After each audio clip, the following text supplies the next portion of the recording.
Wow.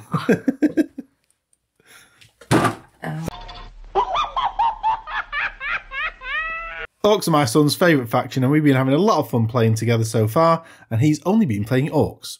In this video I'm going to talk about the Orks' biggest winners and losers from the index. Some things of note first. Orks are still about pressure and melee with their exploding sixes to hit in melee. That's a lot of dice being rolled, as you'd expect. The War is a single turn effect for +1 strength and attack and a 5+ invuln. It's only one turn now and you declare at the start of the battle round, but it is the whole army, everything gets it. The best enhancement looks like the 20 points one that gives devastating wounds to melee weapons for a unit. Head Whopper's Kill Chopper, use it wisely. Here we go as the strat now and gives +2 inches to advance and charge. That's an extra 4 inches for 1 CP. Careen is the best 1 CP strat in the game, it's so much fun. When a vehicle does deadly demise, as in you roll for it to explode, you spend this strat and you get a free normal move before it blows up. Just send it into your opponent or reposition a transport before a unit has to get out. You can have multiple war bosses now. Not losing models to morale is great. Standard melee will struggle against high toughness vehicles, so you'll need to bring dedicated units. Look at the Beast Snagger units. A War banner is an also include, as it gives a unit another War turn. And the first winner is also my son's favourite Ork, the Great White Squig, MOZROG SKRAGBAD. He's an absolute beast, always was in 9th, but he's even better now. T10 with 3+ save, 4+ invuln and a 4+ feel no pain. He's all about melee. His Gut Ripper is anti-vehicle and monster, so wounding on 4s. Attacking monsters and vehicles, he's +1 to damage, and +2 against Titanic, so the Gut Ripper is damage 4. Then there's his Squig Jaws attack. Damage 4 base, but that goes up against monsters and vehicles. It's devastating wounds, so turns to mortals. And on the charge, devastating wounds triggers on 5s. You want to send this guy into some high profile target, or a knight. Love him. SHOKKJUMP Dragsta. A fast vehicle moving 12 but can still teleport, and this time it automatically happens when you advance without hurting himself. The key reason why he's a winner is because his custom shock rifle is now precision with devastating wounds. A super mobile get anywhere on the board sniper that deals d6+1 damage that could be mortals to characters. I think it's an auto take to have one for an army.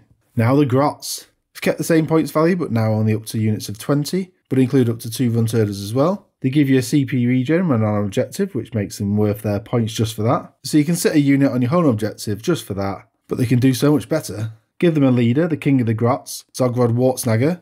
He gives them a pre-game 9-inch move, +1 to hit and wound, and makes them -1 to wound. He actually has the best abilities as a leader in the game. Coupled with the turn of the War, they get an extra 6 inches to their move. You can rocket them forward and move block your opponent massively, grab objectives really easily, and the more objectives you hold, the more likely you'll get that CP regen.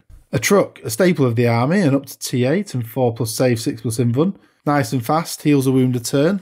And if the unit inside has a scout ability, then the TRUKK can also make a pre-game move. The Tank Shock strat works well on the TRUKK for 1 CP. Its Wrecking Ball is free and strength 10, so it's likely to be rolling 12 dice and generating 4 to 6 mortal wounds every time. All that just for 50 points. It's cheaper this edition. It's actually silly cheap. A BEASTBOSS. 80 point leader for the Beast Snaggers, and they'll be a good unit for you. 4+ save, 5+ invuln and a 6+ feel no pain. He's pretty durable. When he's a leader, the unit is +1 to hit in melee, and he gets devastating wound on his melee on the charge. He has really good melee, anti-monster and vehicle on a 4+, so those 2 damage attacks turn into mortals and 4s to wound. If he runs with Snagger Boys, then he also benefits from the full rerolls to hit against monsters and vehicles. Don't forget the exploding 6s as well. He'd individually trade up against a knight, spam this guy and take 3. A bit of a winner and loser now, the STOMPA. An iconic model, toughness 14, 30 wounds, that's ridiculous. 2+ save, 6+ invuln, it's going to be hard to hurt. He gets the benefits of the War, so he can advance and charge, which is very scary when you look at the melee. And there's tons of Dakka coming out of it, all the better because it's towering. No devastating wounds like the Eldar Titans get, but the best bit is for its 2d6 deadly demise, use the Careen strat to send it into your opponent. Now the loser part is that this great model is 800 points, that is ridiculous. To the losers now, DAKKAJETs. All the flyers are losers for Orks this edition really, but I'll pick just the DAKKAJET. A big reduction in the volume of fire, and it needs that when it's hitting on 5s. Previously 36 shots in Dakka range, now only 18. They will get sustained hits on 5s and 6s to hit and reroll wounds, but having the same profile, strength 6, -1 AP, 1 damage, it's not doing that much. Aircraft can only start on turn 2 like before. You have very fixed flying patterns, having to move in a straight line then pivoting up to 90 degrees for the next move. It's likely at some point they'll run out of fly space and go off the board back into strategic reserves. Even though they come back the next turn, it does mean you're having a lot of time off the board. Without hover, these flyers are just not as effective. They've lost hard to hit for -1 to hit, and ramshackle, which was -1 damage against high strength attacks. And I always love my flyers. The WURRBOY In 9th he was casting powers, usually 2 a turn, which was very useful. Now he has 2 abilities, either giving his own ranged attack more shots, or -2 for one enemy unit's leadership tests. All a bit lacklustre as he's likely to kill himself with his abilities being hazardous or the psychic test. He leads beast snaggers but doesn't really buff them or add more in their damage output. There are better leaders for them and I think it'll be unlikely to be played. I think the Orks are fun to play in 10th and keep the same playstyle of aggression and pressure.